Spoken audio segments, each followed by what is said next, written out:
Oke guys, ketemu lagi dengan saya, Bang Ginting.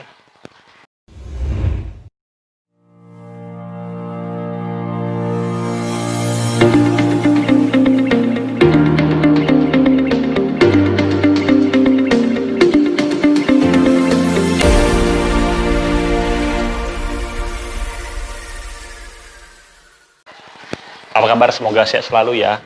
Semoga hari ini hari yang luar biasa untuk Anda semua. Salam dari saya, Bang Ginting. Hari ini aku akan membagi informasi.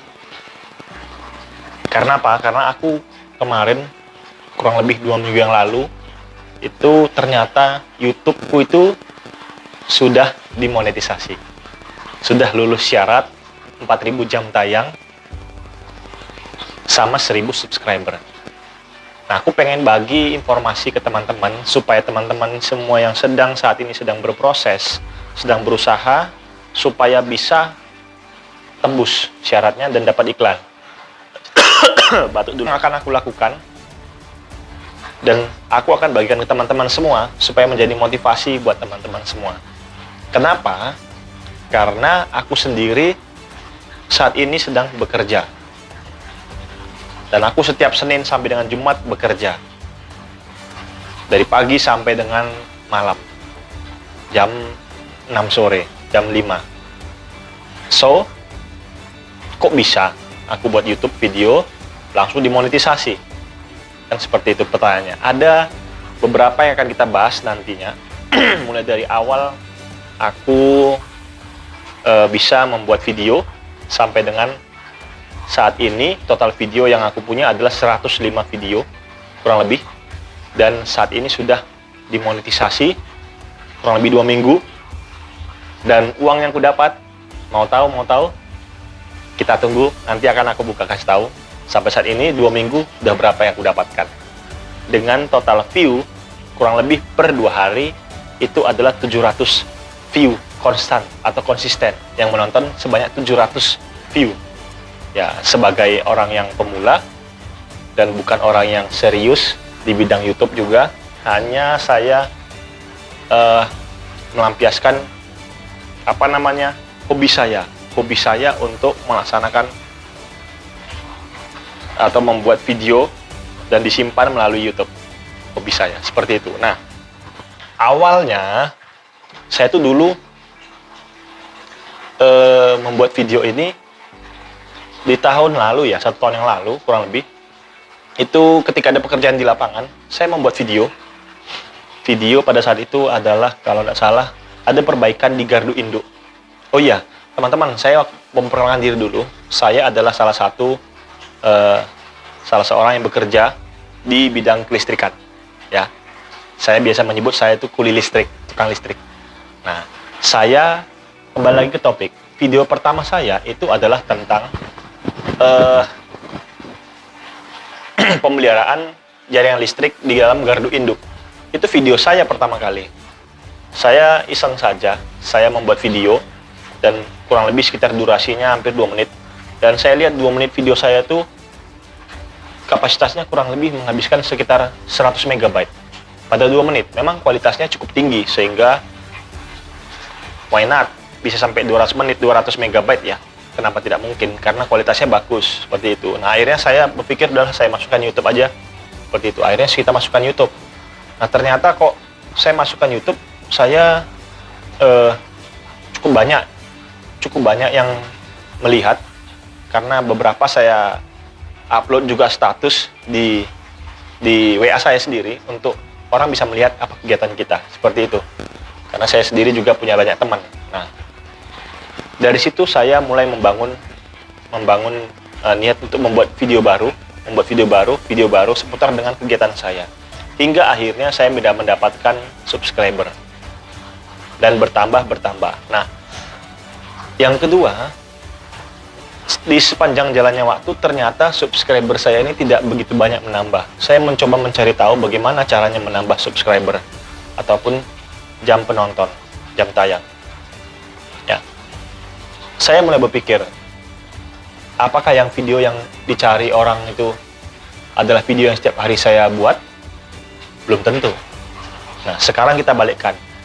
kita harusnya membuat video untuk yang orang biasa akan mencarinya atau di searching ya, sehingga kita harus berpikir seperti itu. Nah, akhirnya saya memutuskan 3 hal untuk teman-teman semua, apa yang harus kita buatkan supaya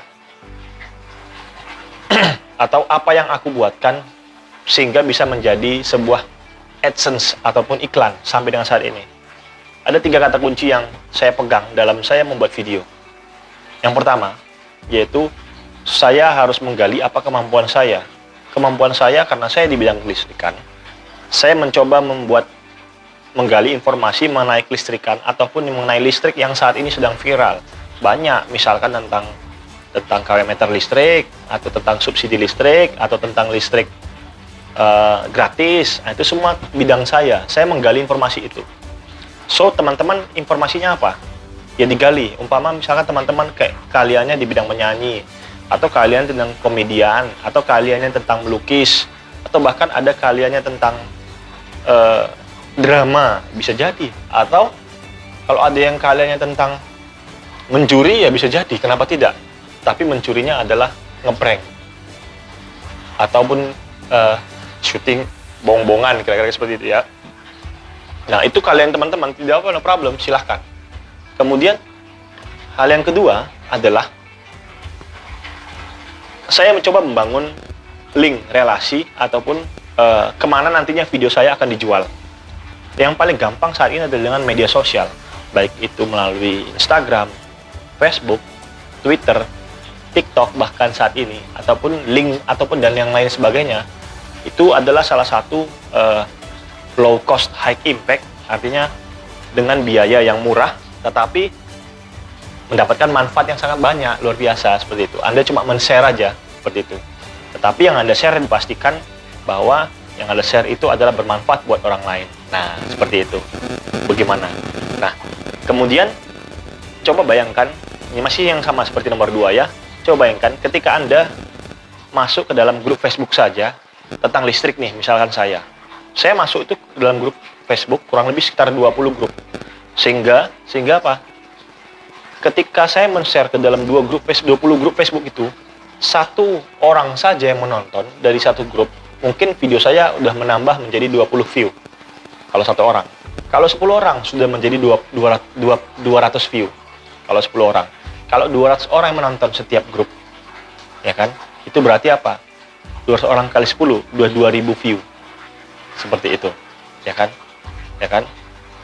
Nah, sekarang kalau durasi waktu di Facebook itu kita sepanjang 1 bulan, nah berapa lagi yang nonton nanti? Seperti itu. Itu yang saya maksud adalah memperkuat istilahnya itu tahu arah kemana nanti video-videomu akan dijual. Seperti itu. No problem, kamu sebagai sales, kamu pemilik brand, kamu sebagai salesnya, kamu menjual ke orang lain. Seperti itu teman-teman, yang saya rasakan. Sehingga saya mempunyai video nih, saya misal video saya yang sedang saat ini paling banyak dicek orang adalah tentang bagaimana caranya mengatasi KWH meter periksa. KWH meter yang bertuliskan periksa di display. Itu sebenarnya kalau di grup kelistrikan itu viral sekali, banyak yang cari. Sehingga saya mencoba menggali informasi, mempraktekkan, kemudian saya memvideokan. Sebenarnya itu kelemahannya di mana? Atau sebenarnya itu titik permasalahannya munculnya periksa itu di mana? Itu yang saya perkuat seperti itu. Makanya saya share ke dalam grup kelistrikan. Nah, teman-teman juga sama, silahkan di-share seperti itu. Kemudian apa? Kemudian yang terakhir yang ketiga ini. Tadi yang pertama tadi adalah Anda menggali keahlian Anda apa, di bidang apa, dan cari informasi yang benar, yang sebaik-baiknya, ataupun yang sefakta-faktanya yang benar. Kemudian yang kedua, Anda mencari tujuan arah atau arah video Anda nanti mau dibagikan kemana, penjualannya ke arah mana. Seperti itu. Yang ketiga, ini adalah yang penting. Anda harus memperkuat di sisi CEO-nya pada YouTube sendiri. Jadi ada aturan kita dalam men-share ataupun membuat video yang baru. Dari YouTube sendiri ada aturan.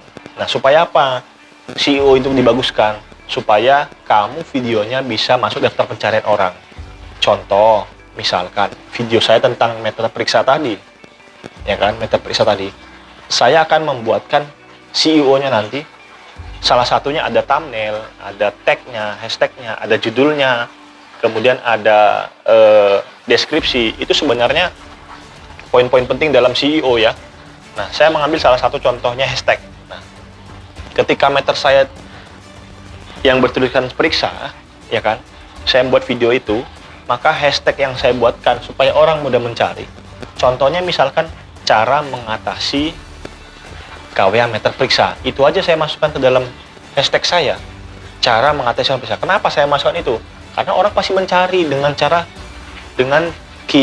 keyword seperti itu ya. Cara menuntaskan masalah periksa. Nah, itu keyword yang bakal orang cari seperti itu. Atau misalkan KWH meter periksa, solusinya seperti apa? Itu tidak masalah dimasukin ke keyword seperti itu. Ya. Jadi itu sangat penting. Nah, kemudian apa lagi? Saya kasih tahu sama teman-teman bahwa dalam membuat hashtag, deskripsi, judul sama thumbnailnya itu harus sejalan. Ya kan? Jangan sekali-sekali tidak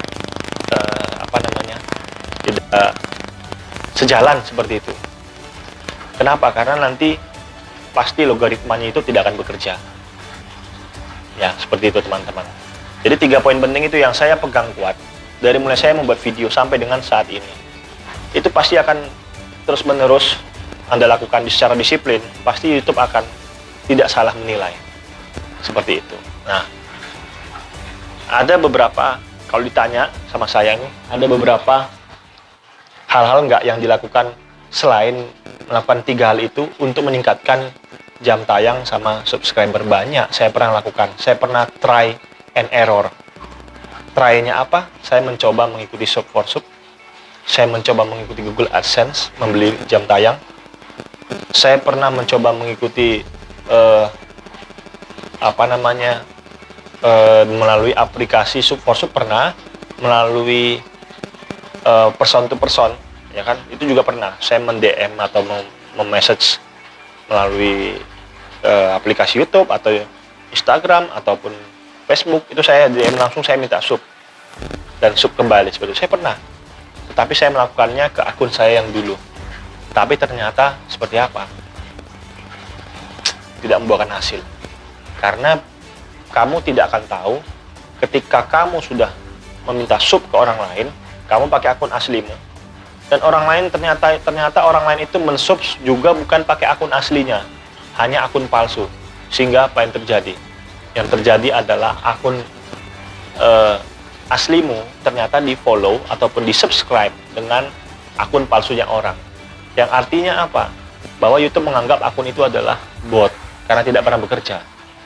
Loh, kok nggak pernah bekerja? Ya benar, nggak pernah bekerja. Soalnya apa? Soalnya akun yang dipakai oleh orang lain itu untuk mensubs kamu, bukan akun yang utama. Padahal dia keseharian untuk menonton film, untuk membuat video adalah akun yang utama. Sedangkan akun botnya itu untuk mensubscribe kamu. Sehingga kamu nantinya membuat video pun, ya kan, ketika kamu buat video, maka tidak akan ada yang menonton karena itu semua akun bot. Seperti itu teman-teman. Makanya oleh sebab itu, kembali lagi ke 3 tadi pilar penting yang saya pegang kokoh. So, teman-teman semua, di sini saya mau berbagi cerita. Kenapa? Karena saya tidak orang yang fokus ya dengan YouTube, tapi saya mau berbagi triknya dengan teman-teman semua yang saat ini sedang berjuang untuk mendapatkan subscriber dan jam tayang. Saya meyakinkan masih banyak orang di luar sana yang membuat YouTube dalam proses saat ini sedang menuju 1000 subscriber dan jam tayang. Saya keseharian hanya fokus dalam bekerja untuk di bidang kelistrikan. Tetapi saya mengambil peran YouTube untuk mengedukasi masyarakat, mengedukasi pelanggan atau masyarakat ya yang awam dengan masalah listrik. Saya mengedukasi mereka melalui YouTube.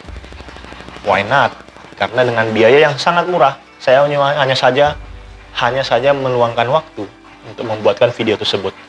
Tetapi ternyata di satu lain YouTube juga bisa mengapresiasi video saya dengan sebuah iklan. Seperti itu teman-teman. So, teman-teman jangan patah semangat yang sedang membuat YouTube. Kalau saya saja bisa, saya padahal bekerja sehari-hari, sore sampai sore, saya fokus dalam bekerja. Malamnya saya baru bisa meluangkan waktu untuk ya membuat video dan lain-lain, atau di hari Sabtu Minggu weekend. Tapi saya masih punya waktu luang. Dan saya aja bisa, mengapa Anda tidak? Seperti itu. Oke, gitu aja yang saya bagikan saat ini. Silahkan bila ada komen ataupun yang ingin Anda tanyakan kepada saya akan jawab via komen di YouTube saya ataupun di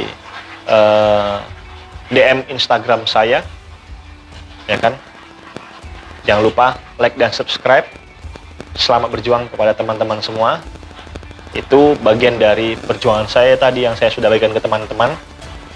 Kalau saya saja bisa, padahal saya itu sehari-hari bekerja, tetapi saya punya sampingan untuk membuat video sesuai dengan 3 role model penting tadi. Kenapa Anda tidak? Anda juga harus bisa. Terima kasih. Salam dari saya, Bang Ginting.